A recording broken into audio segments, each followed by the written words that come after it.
Mga Lodi, don't skip ads po tayo. Maraming salamat sa patuloy ninyong pagsuporta. Paki-like and share naman dyan mga Lodi. At sa mga gustong mag-donate sa ating GCash or regular na load, mag-comment lang po tayo. Para patuloy tayong makapag-upload ng mga bagong kabanata. Marami pong salamat. Subaybayan natin ang kwento ng isang kabataang nangarap para sa kanyang mga mahal sa buhay. Mula sa pinakamahina tungo sa pinakamalakas. Alamin natin ang kwento ng kanyang buhay. Kabanata 2531 hanggang Kabanata 2540. Kabanata 2531. Ang aura ng lalaking ito ay puno ng kalungkutan, para bang nagmula siya sa sinaunang panahon, at ang mga matang iyon na puno ng kalungkutan ay tila nakakakita sa buong mundo. At siya ay isa sa mga Heavenly Emperors ng lahing tao, si Huang Tiandi. Noong una, 3 lamang ang Heavenly Emperors ng lahi ng tao, ngunit dahil sa paglitaw ng bagong Heavenly Emperor mula sa Angkangkang, 4 na ngayon ang Heavenly Emperors na nagbabantay sa lupain ng sangkatauhan. Natural lamang na mag-away ang lahi ng tao sa isa't isa. Pikit mata na lamang ang pinakamataas sa bagong emperador ng Angkangkang. Ngunit ngayong sinalakay ng halimaw na lahi ang milyon-milyong hukbo, tiyak na maraming tao ang hindi mananahimik. Paano hahayaang sakupin ng halimaw na lahi ang malawak na lupain ng tao? Sa Central God Realm, sa Sword City, may nakatayong matayog na tore na parang isang matalim na espada. Sa gilid nito, may isang lalaking nakatayo at nakamasid sa mundo. Ang tore ay umaabot diretso sa langit. Sa pinakatuktok, parang maaabot mo na ang langit kapag iniunat ang kamay. Mula roon, tanaw niya ang lahat ng nilalang, para bang tinatapakan niya ang buong daigdig. Panginoon, dumating na ang kapahamakan ng lahi ng tao. Ano ang inyong palagay? Tanong ng isang matandang nakatayo sa kanyang likuran, puno ng paggalang. Ang kapahamakan na ito ay maaari lamang salubungin ng bakal at dugo. Ang pagyuko ay magdadala lang ng pagkaalipin sa lahi ng tao. Ngayon, ang mga puwersa ng tao sa Southern God Territory ay nagsanib at nakipag-alyansa sa batang iyon. Mabuti iyon. Ngunit sa harap ng milyon-milyong hukbo ng halimaw, napakahina pa rin nila. Wumang, pamunuan mo ang 10 sword slaves at pumunta sa Southern God Territory. Tulungan mo siya sa oras na pinakakailangan niya. Nang marinig ito, ngumiti ang matanda. Panginoon, sa wakas, handa na kayong tumayo sa likuran niya. Sumagot ang lalaki. Ang matalim na espada ay kailangang hasaing mabuti. Kung itatago mo ito palagi sa kaluban, paano ito magliliwanag sa mundo? Sige na, dahil sa pananakop ng halimaw na lahi, hindi na rin mananahimak ang marami. Ang 2 kong matandang kaibigan, pupuntahan ko rin sila. Ang 3 dakilang swordmasters ng lahi ng tao, kahit nakatago ang kanilang mga espada, kapag bunot na iyon, gusto kong makita kung ilan sa halimaw na lahi ang makakapigil. Nagniningning ang mga mata ng matanda sa kanyang likuran, para bang muling nasal-ayan niya ang lalaking minsang naghari at ipinagyayabang sa buong mundo. Ang halimaw na lahi ay umatake na sa lahi ng tao. Masabik sila kaysa sa iba. Ang mga ambisyosong demonyo ay naghihintay pa, ngunit tila nais nilang mauna sa pag-angkin ng malaking biyayang ito. Hehe, ngayon ang lahi ng tao ay nakaharap sa digmaang lipol. Ang buong kontinente ng mga Diyos at demonyo ay nakamasid. Tiyak na mahihila rito maging ang mga matandang mandirigma ng tao na matagal nang nagkubli. Pero mabuti na rin, hayaan silang maglaban. Sa huli, hindi pa tiyak kung kanino mapupunta ang biyayang ito. Pwede tayong manood muna, at baka ipaubaya pa natin sa batang iyon mula sa unang emperador ang karanasang ito. Sa silangang Protoss, nakatuon na rin ang kanilang mga mata sa lahi ng tao. Sa harap ng ganitong digmaan ng lipol, kaya bang baligtarin ng tao ang sitwasyon? Mabilis kumilos ang halimaw na lahi. Ngunit lahat ng pinaghirapan ng aming halimaw laban sa tao ay hindi namin ibibigay ng basta-basta. Kahit mahina ngayon ang tao, ang mga dapat lumitaw ay hindi pa nagpapakita. Kung nais nilang lumunin ang biyayang ito, hindi ba sila natatakot na mabasag ang kanilang mga ngipin? Walang problema, hindi masama na kami muna ang unang gumalaw. Hayaan silang labanan ang mga tao. Kapag dumating ang oras, ang buong mundo ng tao at halimaw ay mapapasailalim sa aming pamumuno. At ang lupain ng tao, maaari naming muling ayusin. Kung magiging magulo na rin lang, gawin na nating mas magulo pa.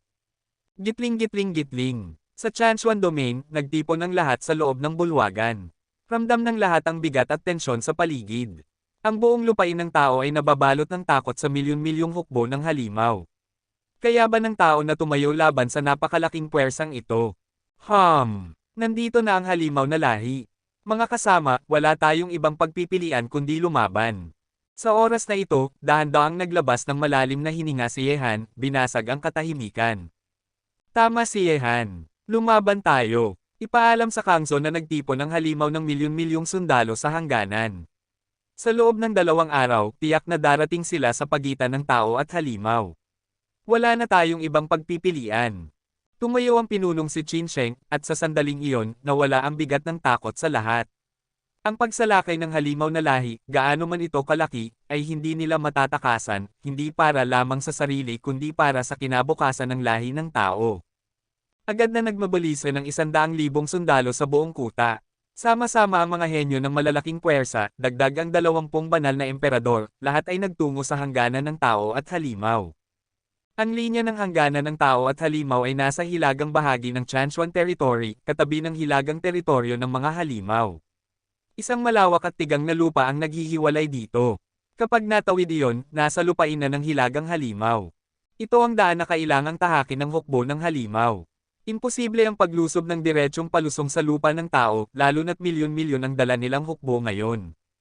Kasabay ng pagkilos ng iba't ibang puwersa sa Chanchuan Domain, gumalaw rin ang puwersa ng Angkankang. Pinagsama, mahigit 200,000 sundalo ang mayroon ng dalawang alyansa, at higit sa 50 banal na emperador ang kasama. Ngunit kahit ganoon, napakahina pa rin ni Yehan kumpara sa milyon-milyong hukbo ng halimaw. Kahit pagsamahin pa ang mga malalayang kultibador ng tao, hindi nito matutumbasan ang dami ng halimaw. Kahit milyon-milyon ang lahi ng tao, para makalaban sa halimaw, dapat ay Supreme Master man lang ang pinakamababang antas. Mayroon bang 1,000,000 Supreme Masters ang tao?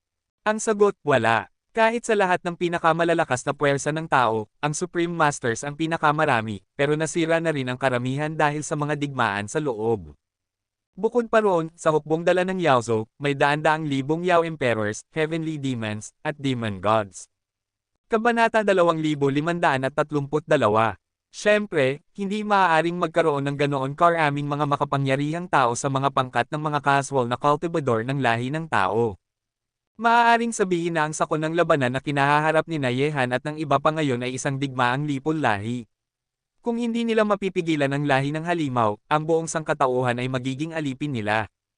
Sa araw na ito, ang mga mata ng buong mundo ay nakatuon sa lahi ng tao at sa lahi ng halimaw. Ang silangang mga Diyos, ang kanlurang mga demonyo, at ang sentral na kaharian ng Diyos ay pawang nakamasid sa lahi ng tao at lahi ng halimaw. Kapag sumiklab ang digmaang ito ng mga lahi, hindi masukat kung gaano karaming buhay ang mawawala, ngunit tiyak na magiging kahindek-hindek ang bilang. Siyempre, ang buong lahi ng tao ay lubos na nababalot ng takot. Maging ang maliliit na puwersa at casual na kultibador, para sa kanila ang hinaharap ng sangkatauhan ay parang itim na ulap na hindi maalis, isang kawalan ng pag-asa na tuluyang nilamon ng kadiliman. Sa loob lamang ng kalahating araw, lahat ng puwersa sa rehiyon ng Chanchuan, pati na rin ang puwersa ng pamilyang Kang, ay nakarating na sa hangganan sa pagitan ng lahi ng tao at lahi ng halimaw. Sa sandaling iyon, lahat ng mga kultibador mula sa nakapaligid na mga lungsod ay lumikas na, at bawat lungsod ay naging isang tahimik na lungsod multo. Dumating dito ang milyon-milyong sundalo ng lahi ng halimaw, at ang lugar na ito ang magiging pinaglabanan, magiging isang tanawin ng purgatorio sa lupa. Mahigit 200,000 sundalo ng lahi ng tao ang nakapwesto rito, nakahimpil lamang sa dalawang magkalapit na lungsod, ngunit sila na ang nagbabantay sa libu-libong milyang hangganan, hindi hinahayaang makatawid ang lahi ng halimaw. Sa sandaling iyon, wala ng kangklan, wala ng puwersa mula sa Chanchuan Domain, iisa na lang ang lahat, ang lahi ng tao. Ganito ba ang pakiramdam bago sumiklab ang digmaan ng mga lahi? Tahimik na parang kamatayan. Hindi ko alam kung gaano ito kaiba sa digmaan ng 4 na lahi na nagaganap lamang tuwing 1,000 taon. Ang lungsod sa harapan ay tinatawag na dakilang desyertong lungsod, dito nakahimpil ang lahat ng puwersa ng rehiyon ng Chanchuan, habang ang pamilyang Kang ay nasa Chenmo City na ilang daang milya ang layo. Kapag sumiklab ang digmaan, sabay na makakagalaw ang dalawang panig. Sa sandaling iyon, sina Yehan, Li Zhengdao at iba pa ay nagtipon sa isang mataas na gusali sa lungsod. Mula rito, natatanaw nila ang mga bagay hanggang libo-libong milya sa kabila ng hangganan. Nang marinig ang sinabi ni Li Zhengdao, sinabi ni Yehan, "Malas ang mabuhay sa panahong ito. Kailangan nating tipunin ang tapang upang harapin ang sakunang ito. Kahit mamatay sa labanan, hindi tayo pwedeng umatras." Pero sa parehong oras, maswerte rin tayo dahil nasasaksihan natin mismo ang napakalaking digmaan na magbabago sa kapalaran ng kontinente ng Diyos at demonyo.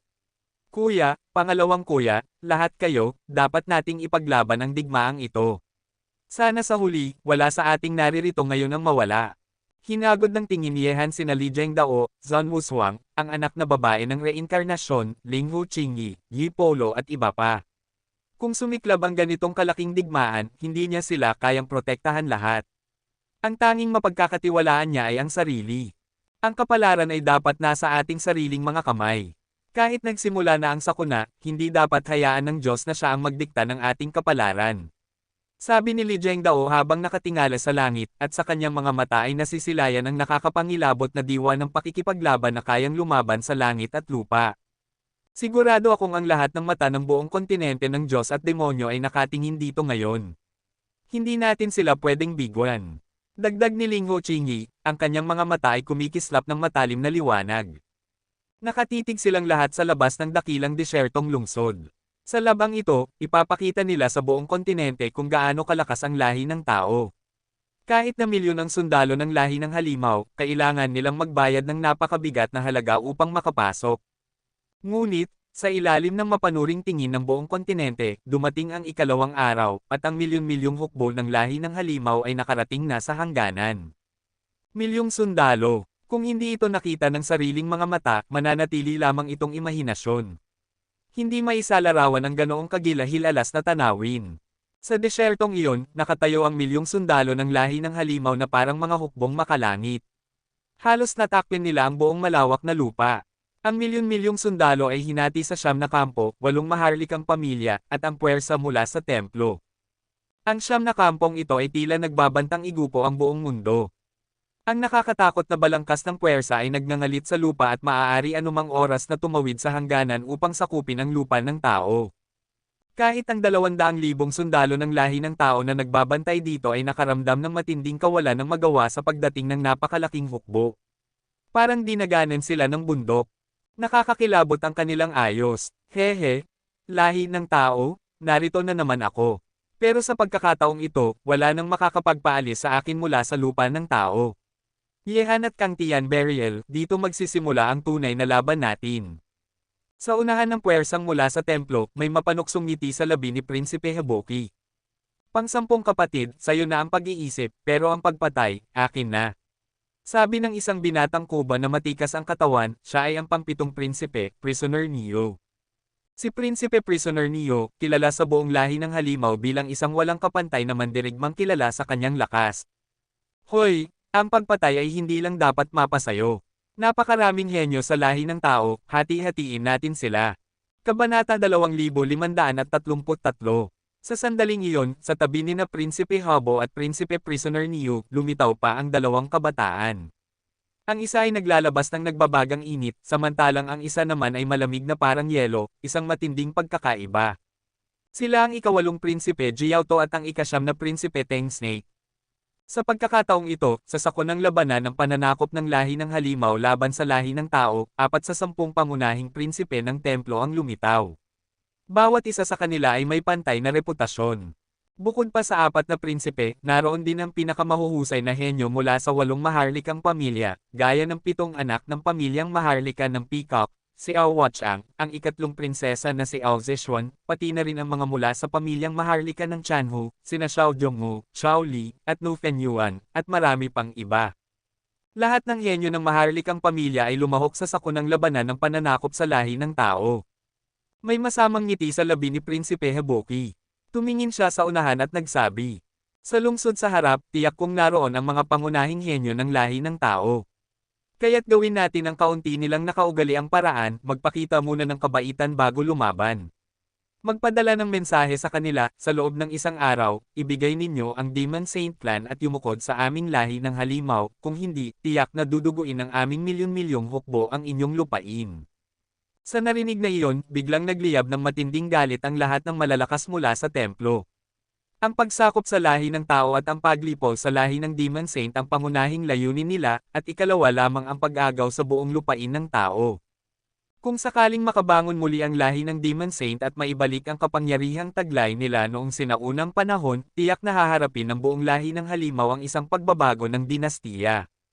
Hindi ko alam kung paano naghahanda ang batang iyon sa lahi ng tao. Wala na silang ibang daan kundi ang lumaban. Tahimik na nakamasid ang Haring Tianho sa mundong pag-aari ng lahi ng tao. Mayroon silang lihim na alyansa ni Yehan, ngunit kapag sumiklab ang digmaan, walang makakapagsabi kung ano ang magiging resulta sa huli. Narito na sila. Sa labas ng lungsod, nakatayo sina Yehan at ang kanyang mga kasama sa kawalan, nakatanaw sa milyon-milyong hukbo na halos tinakpan ang buong disyerto. Ang kanilang presensya ay nagpasidhi ng nakabibinging enerhiya ng halimaw na umaalingasaw sa buong mundo. Kahit malayo pa, ramdam na ramdam ni Yehan ang puwersang iyon. Kasabay nito, naroon din ang malalakas ng pamilyang Kang na pinamumunuan ni Kang Tianzan. Nakatitig din sila sa malawak na lupain ng disyerto. Ang hukbo na umaabot ng milyon, kahanga-hanga talaga. Ang ganitong porma sayon ay kayang lumunin tayo hanggang mawala ng bakas. Ani Kang Tianzo habang nakatingin kay Yehan, at may mapanuring titig. Ngayon nagsalita na ang lahi ng halimaw. Nais nilang isuko natin ang lahi ng Yaosheng. Ano sa tingin mo ang dapat nating gawin? Mga handal na nangangarap, malamig na sagot ni Yehan. Kung isusuko natin ang lahi ng Yaosheng, lalo lang hihina ang ating tsansa na manalo. Gusto ng lahi ng halimaw na magpanggap ng kabutihang asal bago makipaglaban, pero hindi natin sila dapat pagbigyan. Sa ngayon, sila ang malakas at tayo ang mahina, kaya ang pinakamainam ay tayo ang maunang umatake. Doon lamang tayo magkakaroon ng kalamangan. Maunang umatake. Patuloy na nakatitig si Kang Tianzo kay Yehan. Ano ba ang nasa isip mo? Sumagot si Yehan. Sa digmaan, kailanman ay hindi nagsasawa ang sundalo sa panlilinlang. Hindi na panahon ng rason. Mahina tayo, kaya hindi tayo pwedeng maging matuwid o lantad. Ang mahalaga ay mabawasan kahit kaunti ang lakas ng lahi ng halimaw. Ang unang laban na ito ay dapat simulan ng inyong Yiklan. Yi Polo, ang inyong kilalang porma sayon ng palaso ay tanyag sa buong kasaysayan. Alam niyo rin kung gaano ito kalakas laban sa mga halimaw. Kumislap ang mga kilay ni Ipolo at sumagot. Kung bigla ang umatake, hindi mahirap pumatay ng kalaban. Ang mga anak ng Yiklan ay bihasa sa pana. Kapag nagtipon sila sa porma sayon, para itong bagyong ulan ng mga palaso. Mabuti, ani Yehan na may matigas na mukha. Sa hating gabi, ihanda ang lahat ng anak ng Yiklan. Pagkatapos ng unang bagzo ninyo, tiyak na magugulo ang lahi ng halimaw. Sa oras na iyon, tipunin natin ang lahat ng nalalabing puwersa upang umatake. Kailangan nating pumatay ng maraming henyo mula sa kanila. Ngunit tandaan, huwag tayong madadala ng damdamin. Kapag tuluyang nakapag-ayos ang lahi ng halimaw, tiyak na mababalat tayo ng kanilang milyon-milyong hukbo. Kang Chanbo, mayroon ka pa bang ibang opinyon tungkol dito? Tahimik na tumitig si Kang Chansen kay Yehan bago sumagot. Wala akong pagtutol. Pero dapat mo ring ipakita sa amin ang iba mo pang kakampi. Ang malaking labanan ay nandito na. Kapag dumating ang oras, ipapakita ko sa inyo, sagot ni Yehan. Dahil wala kayong pagtutol, napagpasyahan na ang unang laban kontra sa lahi ng halimaw. Bumalik na kayo at maghanda sa digmaan. Pagkasabi niya, bumalik agad si Yehan sa lungsod. Ang hukbong milyon ng lahi ng halimaw ay nakadagan sa kanilang dibdib tulad ng isang malaking bato. Kahit kaunti lamang ang kanilang mapupuksa mula sa milyong sundalo, hindi papayag si Yehan na palampasin ito. Kahit isang buhay lang ng halimaw ang mawala, pakikinabangan niya ito. Ginoo, may alinlangan ang isang malakas mula sa pamilyang Kang habang nakatingin kay Kang Tianzan. Gawin natin ang sinabi niya, tugon ni Kang Tianzo habang nakatingin sa direksyon ng hukbo ng halimaw. Sa harap ng ganitong milyon na hukbo, tanging sa pagtutulungan lang natin makakakita ng pag-asa ng tagumpay. Ngayon, iisa ang ating bangka. Bumalik na at maghanda para sa pagsalakay ngayong hating gabi. Kahit na kumalat ang banta ng lahi ng halimaw sa buong sangkatauhan at maging sa ibang mga lahi, at lalong nagpapanik sa lahat, sina Yehan at ang iba pang nasa hangganan ay hindi nagbigay ng kahit anong formal na tugon. Ngunit kahit walang sagot, alam na lahat, tiyak na sa pagsikat ng araw, lulusab ang hukbong milyon ng halimaw laban sa lahi ng tao. At kapag nagsimula ang kanilang sabayang pagsalakay, tiyak na isang tanawin ng pagwasak ng mundo ang masisilayan. Sa harap ng ganitong hukbo, baka nga ang mahigit 200,000 sundalo ng lahi ng tao ay agad na mabura sa unang sagupaan. Sa ngayon, halos lahat ng mata ng buong mundo ay nakatingin sa lugar na ito, naghihintay sa pagsiklab ng digmaan. Kabanata 2534. Malapit na ang ating gabi, ngunit sa ilalim ng katahimikan at kakaibang gabing ito, nakatago ang nakakatakot at nakamamatay na aura. Sa labas ng dakilang inabandonang lungsod, halos 20,000 mandirigmanggi ang nagtipon. Bawat isa sa kanila ay may kakayahang tumira ng daang hakbang ang layo at pumatay ng kaaway kahit daan o libu-libong kilometro ang layo. Ngunit dahil sa desperadong labanan laban sa Yaozo, inilabas din ng lahing Yi ang pinakamatandang karwahe ng kanilang angkan, ang Chenny Chariot. Napakamahal ng ganitong uri ng karwahe at mayroong iilang daan lamang nito ang angkan. Kayang maglabas ng libong palaso sa isang iglap at halos wala nang nilalang sa ilalim ng antas ng banal na hari ang makakatagal sa kapangyarihan ng bawat palaso. Kahit noong digmaan laban sa Kang Clan, hindi pa rin ginamit ng Yi Clan ang ganitong pambihirang sandata.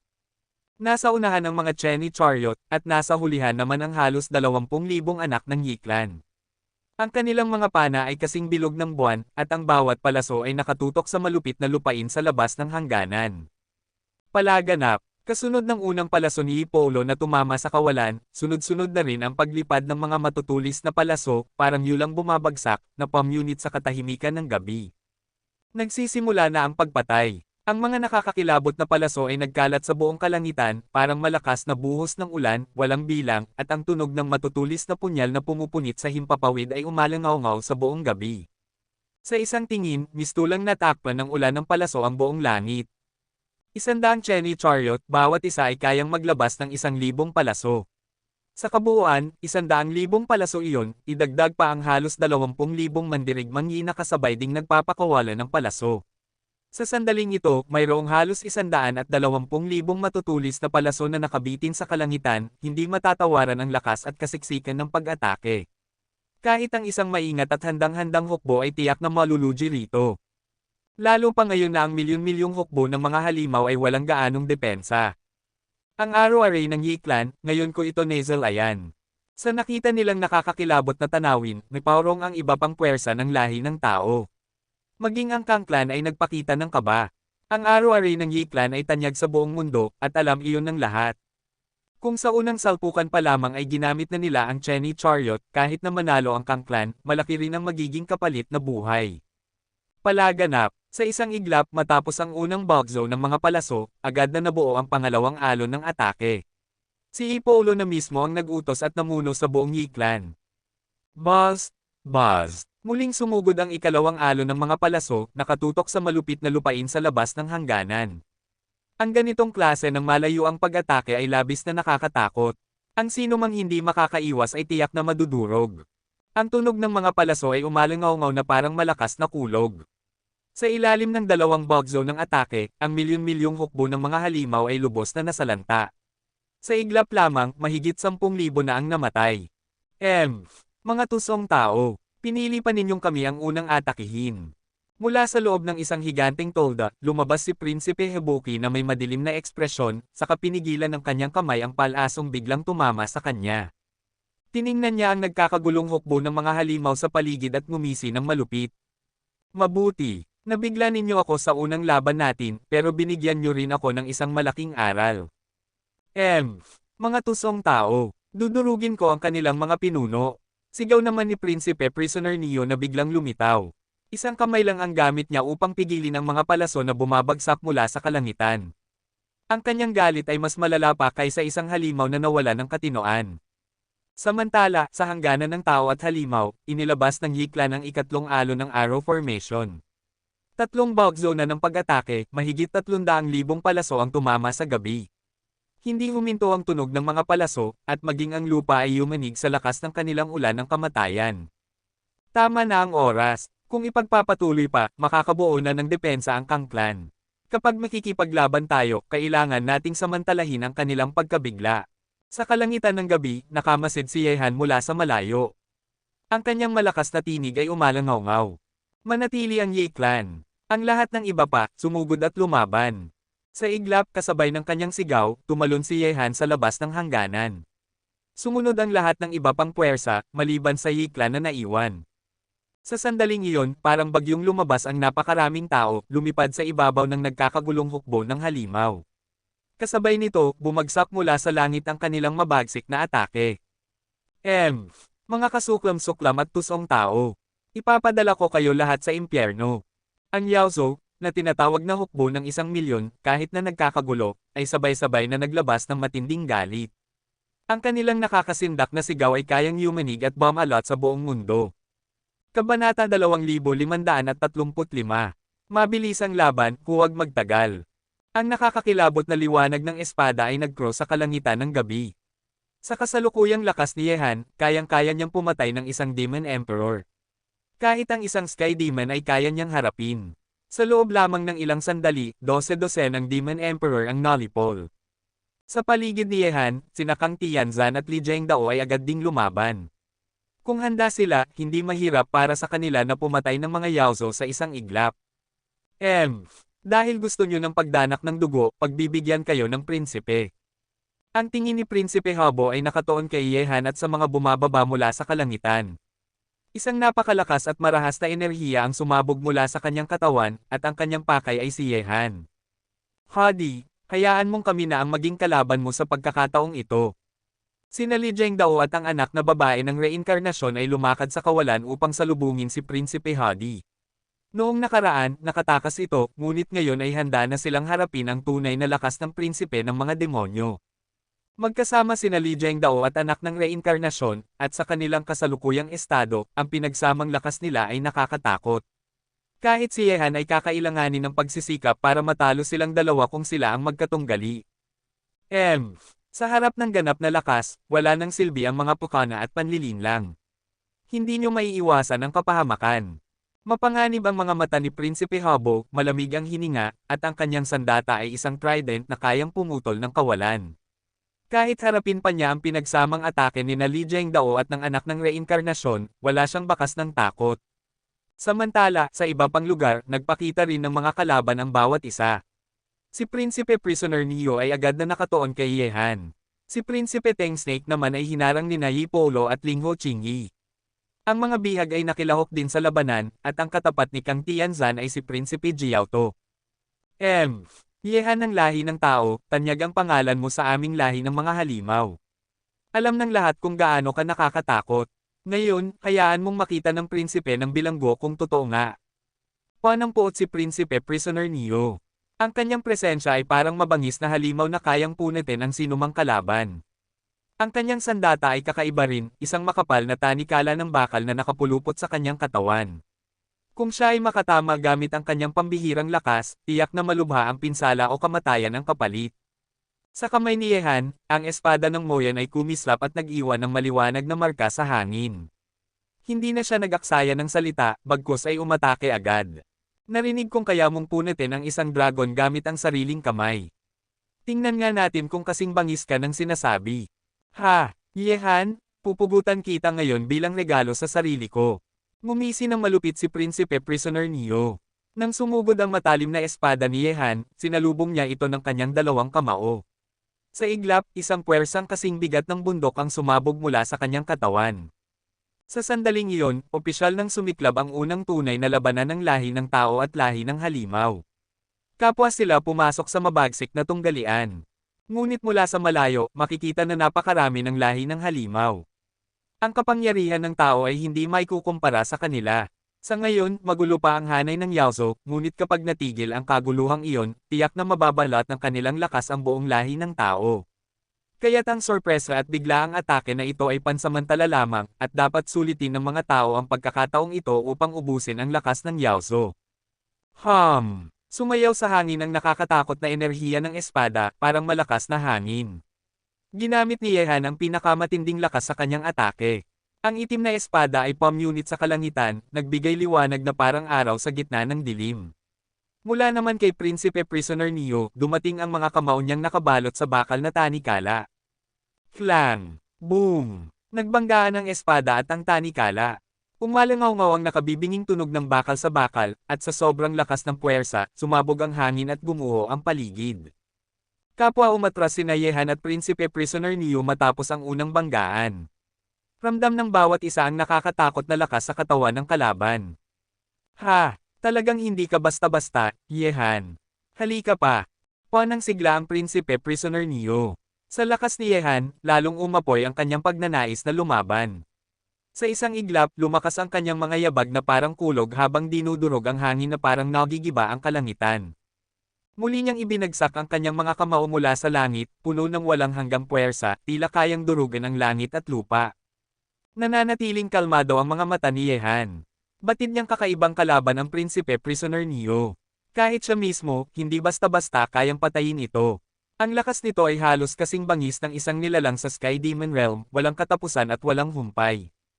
Samantala, sa iba't ibang direksyon, sina Prinsipe Habo, Tang Snake, at Jiao ay nagpapakita rin ng nakakakilabot na kapangyarihan. Tanging si Kang Chanbo lamang ang nagawang magkaroon ng bahagyang bentahe laban kay Prinsipe Jiao. Walang isa man sa mga prinsipe ng Yaozo ang madaling kalabanan. Biglang, isang malakas na gintong enerhiya ang kumawala mula sa Mo Meteor Sword ni Yehan. Ang gintong kapangyarihan ni Yehan ay sumiklab, at sa ilalim ng madilim na gabi, nagmistula itong araw na nagbigay liwanag sa buong kalangitan. Kabanata 2536. Ang matalim na enerhiya ay kumalat sa Moyun Sword, at sa sandaling ito, ang espada ni Yehan ay kayang hatiin ang lupa ng walang problema. Gayunman, kahit gaano katindi ang espada ni Yehan, pinili pa rin ni Prinsipe Prisoner Neo na harapin ito ng direkta, na para bang ang nakakatakot na espada ni Yehan ay hindi banta para sa kanya. Jingle Bell. Sa isang iglap, ang nakakasilaw na apoy ay kumalat sa langit at lupa nang magsalpukan ang Moyun Sword at ang bakal na tanikala sa kamay ni Prinsipe Prisoner Neo. Ang walang hanggang yumanig na lakas at ang tunog ng nagbabanggang bakal ay tila bumasag sa mga pandinig ng lahat. Ang nakapaligid na espasyo ay nagkadurog-durog. Kahit si Yehan ay nagpakita ng seryosong anyo. Sa kabila ng kanyang matinding kapangyarihan ng gintong enerhiya, hindi niya kayang basagin ang tanikala sa kamay ng prinsipe. Narinig kong si Yehan ng lahing tao ay nagtataglay ng iba't ibang kapangyarihan. At ngayon, mukhang totoo nga. Pero tandaan mo, nasa kamay ko ang Skybinding Chain. Paano mo ako masasaktan? Mapanuyang ngumisi si Prinsipe Prisoner Neo. Bigla niyang pinadyak ang kanyang mga paa sa kawalan, at ang buong espasyo ay umuga. Para siyang mabangis na halimaw, ang matipuno niyang katawan ay tila may pasan na buong mundo, nagbibigay ng matinding presyon. Swish! Swish! Swish! Sa ilalim ng mga mata ni Yehan, nakita niya ang tanikala mula sa kanang kamay ni Prinsipe Prisoner Neo na umunat, paikot-ikot na parang dragon na sumasayaw sa langit, binuwalis ang himpapawid at marahas na umatake sa kinaroroonan ni Yehan. Shi! Ang nakakatakot na tanikala ay pumutol sa gabi, tila hinahati ang langit. Sa harap ng ganoong pag-atake, hindi na rin basta-basta makapagwalang bahala si Yehan. Whoosh! Ginamit ni Yehan ang kanyang movement technique, at mabilis siyang lumipat ng lugar. Ang espasyong kinaroroonan niya kanina ay agad na naduraj at nabaluktot ng tanikala ni Prinsipe Neo. Ngunit kahit nakaiwas si Yehan, mas mabilis pa rin ang susunod na atake ng prinsipe. Para bang kayang hulaan ni Prinsipe Neo ang hinaharap. Sa mismong oras na muling lumitaw si Yehan sa kabilang espasyo, agad nang umatake ang kanyang kaliwang kamao, tinutok ito ng malakas sa katawan ni Yehan. Naramdaman iyon ni Yehan. Nagbago ang kanyang mga mata at sa kislap ng kidlat, automatikong sumipa siya. At the foot of the mountain, collapse. Ang pamamaraang ito ay natutunan ni Yehan mula sa higanting batong tablet ng lahi ng Yaozo. Kilala ito bilang napakabangis, nakakapaglabas ng lahat ng kapangyarihan sa isang punto at nakakabasag ng anumang atake.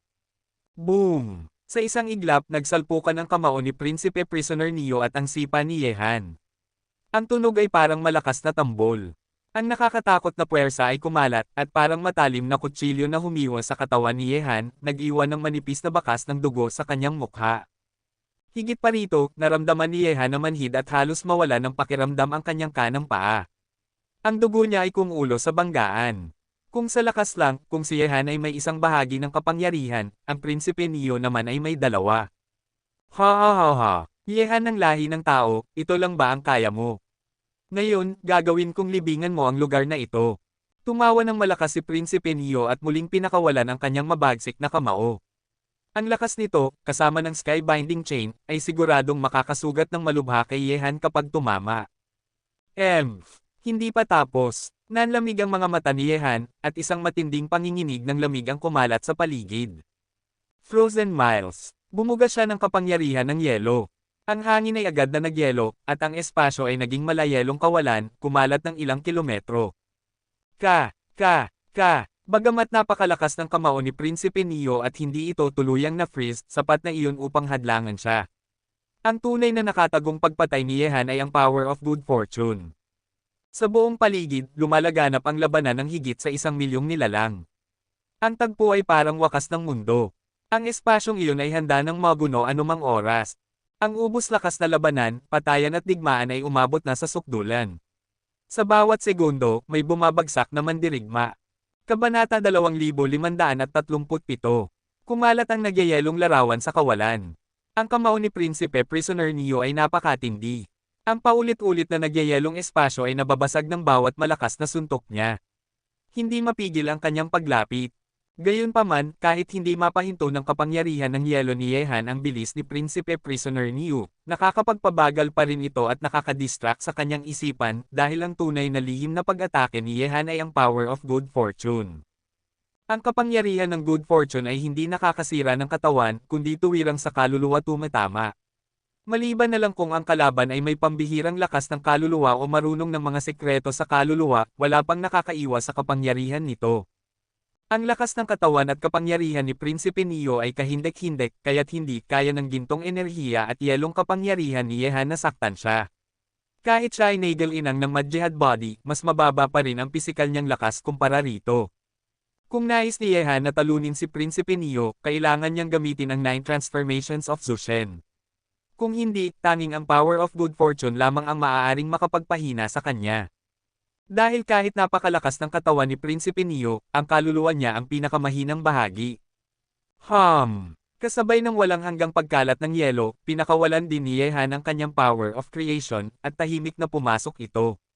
Si Prinsipe Neo ay umuugong sa galit, sinasapok ang nagyayelong kawalan na para bang isang diyosa ng digmaan. Ang bawat suntok ay tila kayang wasakin ang buong mundo.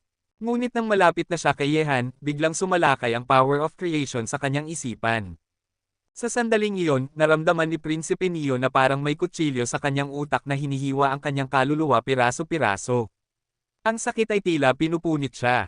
Ang kaluluwa ay pinakamaselang bahagi ng isang mandirigma, kung hindi kayanin, tiyak na mamamatay o mababaliw. Roar! Isang dagandong ang lumabas mula sa bibig ni Prinsipe Neo. Nagwawala siyang suntok ng suntok, winawasak ang espasyo sa paligid. Ang pagkakataon ay mabilis na lumilipez. Shua! Isang malamig na liwanag ang dumaan sa gabi. Ang espada ni Yehan ay naging parang espada ng kamatayan, dumiretso kay Prinsipe Neo na nasa gitna ng pagkabaliw. Napakabilis ng espadang iyon. Ito ang pamuksa niyang galaw. Kapag nagkaroon ng pagkakataon, hindi niya hahayaan na mabuhay ang isang nakakatakot na kalaban gaya ni Prinsipe Neo. Kung buhay pa ito ngayon, lalo na itong magiging mahirap patayin sa hinaharap.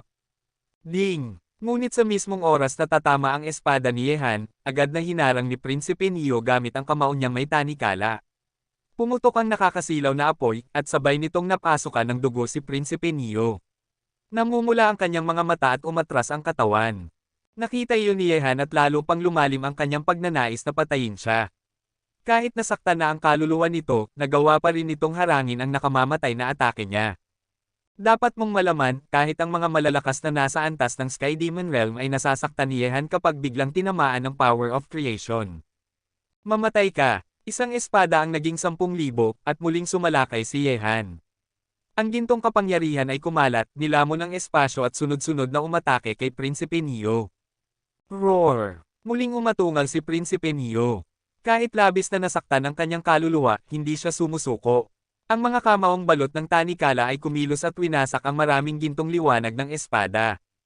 Ngunit dalawa ang galaw ni Yehan, sabay niyang pinakawalan ang gintong enerhiya at ang power of creation. Habang inaatake ng gintong kapangyarihan ang katawan ni Prinsipe Neo, patuloy namang winawasak ng power of creation ang kanyang kaluluwa. Sa ilalim ng sabayang pag-atake, unti-unting natabunan ng mga hiwa ng espada ang katawan ni Prinsipe Neo.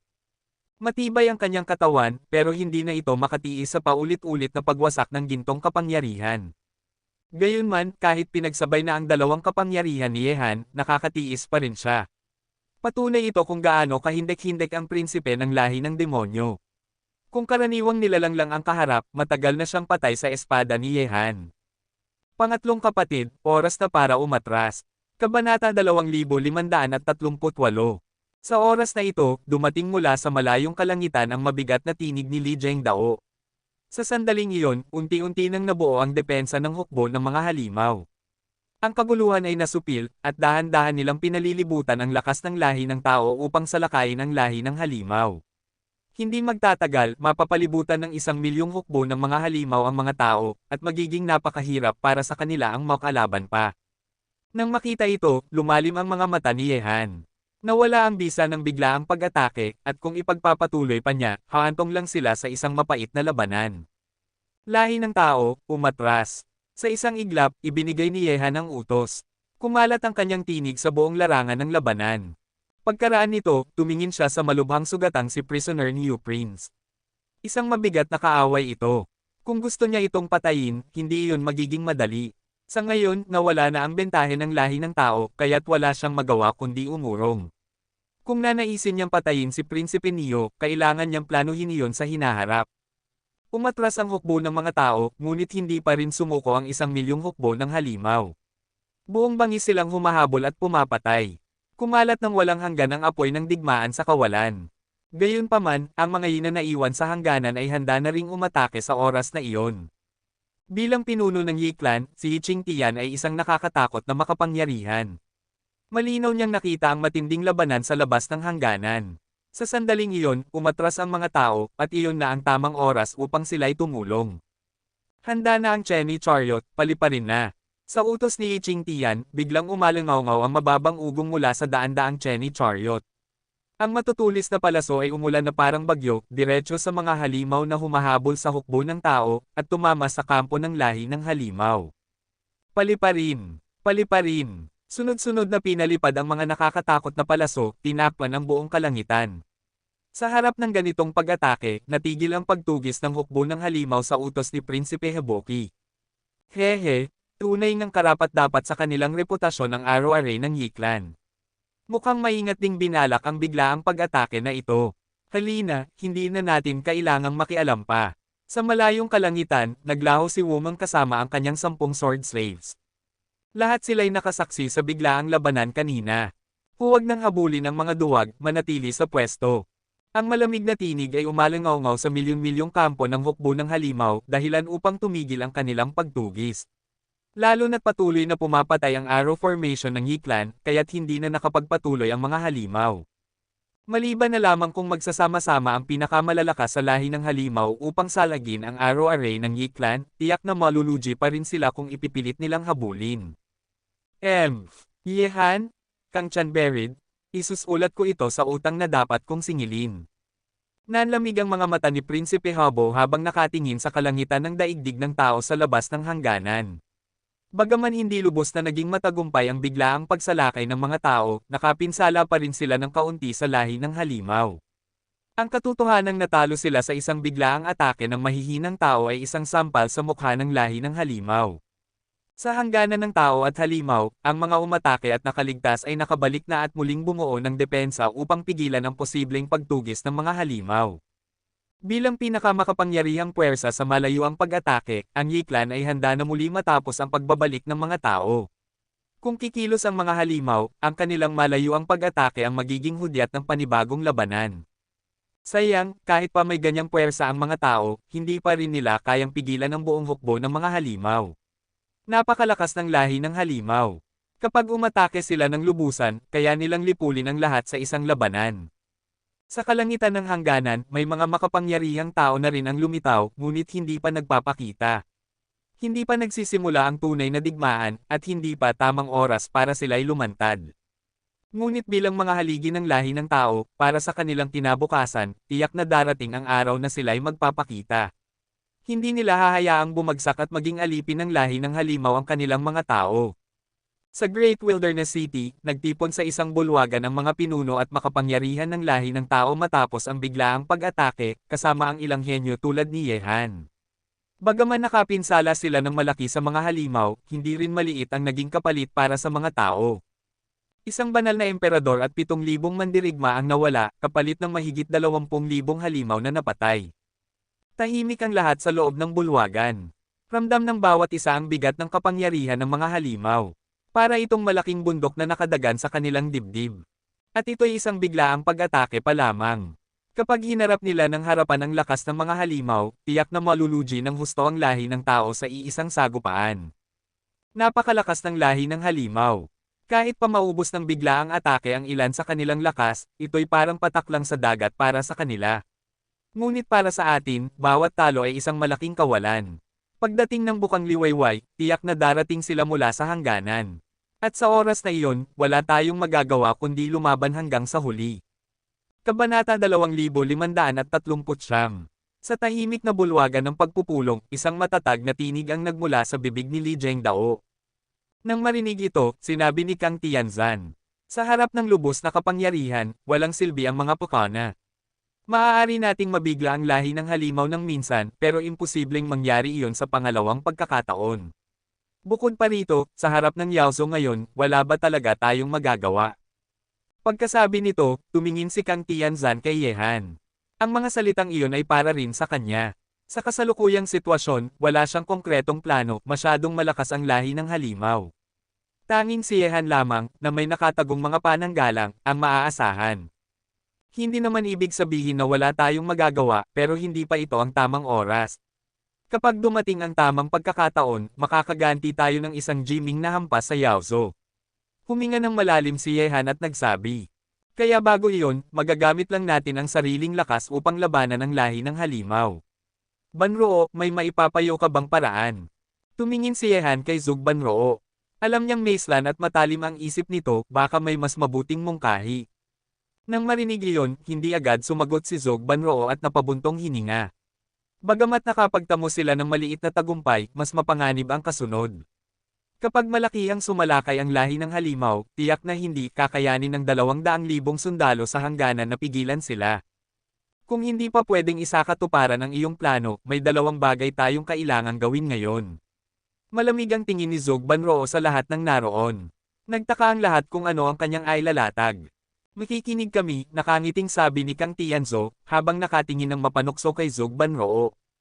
Hindi siya pinansin ni Zog Banroo at nagpatuloy. Una, mahina tayo ngayon.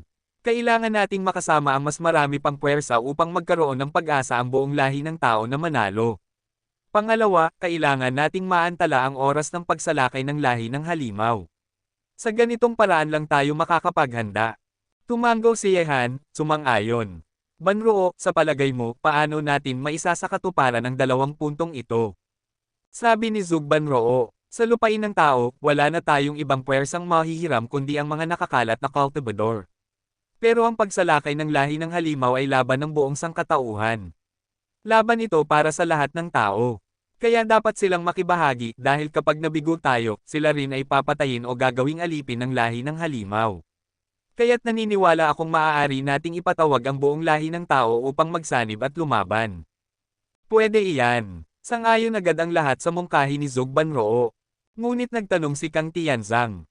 Maganda ang paraang iyan, pero ngayong gabi pa lang sinalakay natin ang lahi ng halimaw.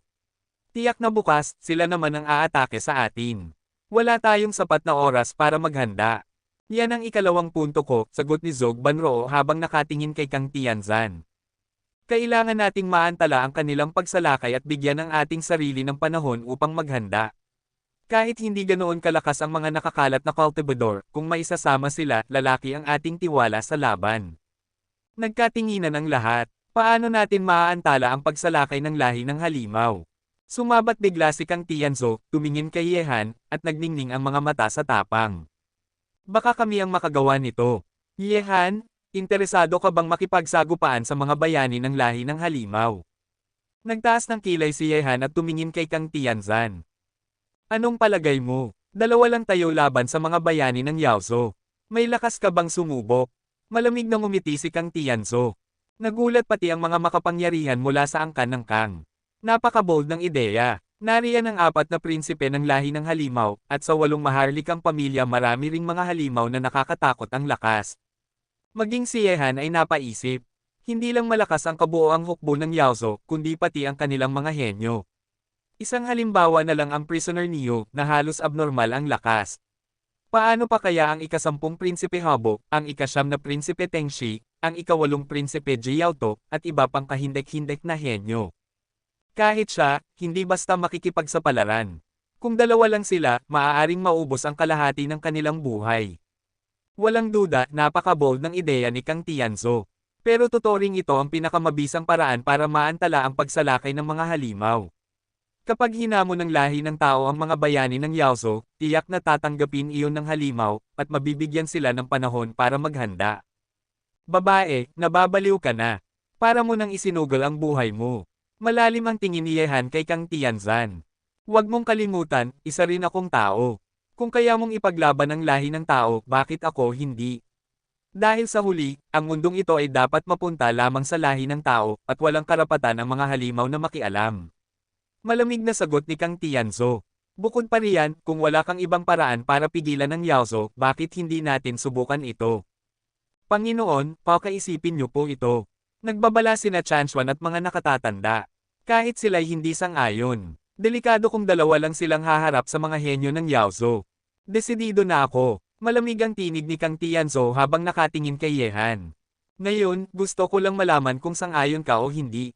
Lahat ng mata ay napunta kay Yehan. Sa kasalukuyan, siya, si Kang Tianzan, at si Zhou Banroo ang humahawak ng pamumuno. Ang ideya ni Zhou Banroo ay tinanggap na ng lahat. Kung tatanggihan ni Yehan, mawawala ang plano. Sa bigat ng lahat ng matang nakatingin sa kanya, huminga ng malalim si Yehan at nagsabi. Panipi tuldok-tuldok-tuldok. Sige, pumapayag ako. Kapatid na ikatlo. Kabanata 2540. Nagbago ang mga ekspresyon ni Li Zhengdao at ng iba pa. Sa pamamagitan ng sorpresang pag-atake ngayong gabi, nakita na nila kung gaano kakilabot ang mga henyo ng Yaozo. Napakadelikado para kina Yehan at Kang Tianzo na harapin sila ng mag-isa. Kuya, wala nang ibang paraan. Malungkot na buntong hininga ni Yehan. Kung may iba pa, ayaw din niyang sumugal. Nakita ito ng lahat ng mga makapangyarihan na naroroon, at naging seryoso ang kanilang mga mukha. Ngunit kasabay nito, nagkatinginan sila na may pagkabahala. Ang pinagsamang tatlong henyo ng lahing tao ay talagang kamangha-mangha at walang hangganan ang potensyal. Sa ngayon, sina Yehan, Kang Tianzan, at Zhou Banroo ay nakagawa na ng kahindek-hindek na tagumpay. Mahirap isipin kung ano pa ang mas nakagugulat na mangyayari sa hinaharap. Sige, pangatlong kapatid, kung ipipilit mo ito, isama mo na rin kami. Ang laban na ito ay hindi lang para sa inyo dalawa, ito ay para sa lahat ng tao. Mariing wika ni Li Zhengdao. Sa kasalukuyan, maraming henyo ng lahing tao ang narito. Ang angkan ng Kang lamang ay mayroon ng mga henyo mula sa 10 emperador. Sina Yehan at ang iba pa ay may kasama ring sina Li Zhengdao, Zhang Wushuang, anak ng reinkarnasyon, Yi Polo, Ling Wu Qingyi, pati sina Tantay Passing Water, Abi Heavenly King, at Shang Moxie mula sa mundo ng Xuanyuan. Umiling si Yehan at sinabi, napakadelikado ng labang ito. Kapag pumayag ang Yaozo, tiyak na ang layunin nila ay patayin ang lahat ng henyo ng tao. Hindi ito magiging simpleng tunggalian, kundi walang katapusang laban hanggang kamatayan. Kuya, kahit malakas ka, ang haharapin natin ay ang pinakamahuhusay na mandirigma ng Yaozo. Bukod pa riyan, ako at si Kang Chanbo ang haamon sa mga bayani ng Yaozo, at hindi kayo maaaring tumambay lang. Tama ang sinabi ni Prajna kanina, ang tanging paraan para magkaroon tayo ng mas malaking pag-asa ay kung maipapakita natin ang pagkakaisa ng buong lahing tao. Kayo ang kailangang manghikayat sa pinakamaikling panahon upang lahat ay sumama sa laban. Kapag naglaho ang ating unahang puwersa, mawawala na ang pag-asa ng sangkatauhan. Sa narinig ng mga salita ni Yehan, natahimik sina Li Zhengdao at ang iba pa. Ang krisis na kinahaharap ng tao ay napakalapit na. Tama ang sinabi niya, ang tungkuling manghikayat sa buong lahi ng tao ay nasa inyo, ani Zhou Banroo habang nakatingin kina Li Zhengdao at iba pa. Kapatid Li, sa iyong reputasyon, hindi mahirap na himukin ang lahat ng tao na magsama-sama laban sa Yaozo. Dati, kapag nag-aaway ang mga tao, pwede pang manood lang ang iba, ngunit ngayon, buong lahi na ang nasa bingit ng kapahamakan. Hindi na maaaring manahimik ang mga nag-iisang cultivador. Binata, mag-isip ka ng mabuti. Kapag nagdeklara ka ng digmaan laban sa mga bayani ng Yaozo, walang kasiguruhan ng buhay at kamatayan. Paalala ng patriarka ng Qinsheng. Hehe, kung ang isang babae ay hindi natatakot, bakit ako pa na isang lalaki ang manghihina? Sagot ni Yehan habang tumingin kay Kang Chanbo. Kapag dineklare ng tao ang digmaan laban sa mga bayani ng Yaozo, tiyak na iisipin ng matalinong si ika-10 prinsipe Habo na binibigyan lang natin sila ng dahilan para magpaliban ng oras. Ngunit dahil milyon ang kanilang hukbo, hindi nila ito alintana, at tiyak na tatanggapin nila. At gagawin pa nilang pampublikong palabas ito upang makita ng lahat. Doon natin may engganyo ang buong lahi ng tao na makipaglaban. Kaya't tapos na ang usapan. Malamig na ngumiti si Kang Tianzang. Sige, kung ganoon, ideklara na ang digmaan laban sa mga bayani ng Yaozu. Hindi nila makukuha ang anumang bagay mula sa ating lahi. Hindi nagtagal, naglabas na ng hamon ang lahi ng tao laban sa hukbo ng Yaozu sa labas ng hangganan. Henyo ng tao laban sa henyo ng Yaozu, isang laban hanggang kamatayan. Ang impormasyong ito ay agad ding napunta sa kampo ng Yaozu bago mag-umaga, at nalaman ng lahat ng puwersang sumalakay. Sa tolde ni Prinsipe Hebuki, naroon ang mga pinuno ng templo, mga patriyarka ng 8 maharlikang angkan, at mga pinakamahuhusay na henyo ng Yaozu. Dapat sana ay pinag-uusapan nila ang estratehiya ng pag-atake sa tao kinabukasan, ngunit ngayon, alam na nilang hinamon sila ng mga henyo ng tao. Hehe, nakakatawa. Ang mga tao ay parang mga hayop na desperado, at gumamit pa ng paraang ito para makakuha ng oras. Malamig na ngiti ni Prinsipe Habo. Mga kasama, ano ang palagay ninyo? Hoy, ika-10 kapatid, kung nais nilang mamatay, bakit hindi natin pagbigyan? Kapag hindi natin tinanggap, baka pagtawanan pa tayo ng ibang lahi. Sigaw ng prinsipe na minsang nakalaban ni Yehan. Hanggang ngayon, ramdam pa rin niya ang sakit sa kaluluwa. Hehe, wala kaming tutol. Kung gusto nilang maglaro, makikipaglaro tayo. Puno ng pagnanasa sa dugo ang mga prinsipe ng Tengxi at Jiaoto. Malanding ngumiti si Prinsipe Habo. Kung ganoon, pumapayag tayo. Pero dahil laro ito, gawin natin itong Ingrandi. Ipahayag sa lahat ng nilalang ng lupa ng Diyos at demonyo na ililibing ng mga henyo ng Yaozu ang mga henyo ng tao. Nagningning ang mga mata ng lahat ng henyo ng Yaozu. Hindi lang sila lalaban, kundi ipapakita nila sa buong mundo kung paano guguho ang tao sa ilalim ng kanilang kapangyarihan. 10th Prince, sino ang lalaban mula sa ating panig? Tanong ng isang makapangyarihan mula sa templo. Puno pa rin ng galit ang kanilang puso mula sa nagdaang pag-atake. Hehe, kahit sino mula sa 8 maharlikang angkan ay maaaring lumaban. Sagutin natin ang hamon at bigyan sila ng 3 araw na paghahanda. Pagkalipas ng 3 araw, haharapin sila ng ating Yaozu. Ani Prinsipe Hebuki na may masamang ngiti. 3 araw ay sapat para makabawi ako sa aking rurok. Yehan, hindi na ako magpapatalo sa iyo ngayon. Malupit na ngiti ni Prinsipe Prisoner Neo. Sa panahong ito, siya at si Yehan ay tila itinadhana bilang mortal na magkaaway. Binigyan nila tayo ng 3 araw. Sa totoo lang, iyon din ay para sa kanila, malamig na ngiti ni Kang Tianzo sa bulwagan ng Dawang City. Ramdam ang kasabikan sa nalalapit na labanan. Isang laban-laban sa lahat ng henyo ng Yaozu, nakakakilabot pero nakaka-excite. Tumingin si Yehan sa kanya at nagsabi, 3 araw ay sapat na upang kumalat ang balita sa ibang lahi. Nais ni Prinsipe Hebuki na gawing Ingrandi ito. Ngunit ang hindi niya alam, ngayong laban-laban sa mga bayani ng Yaozu, tayo lang dalawa ang tunay na haharap.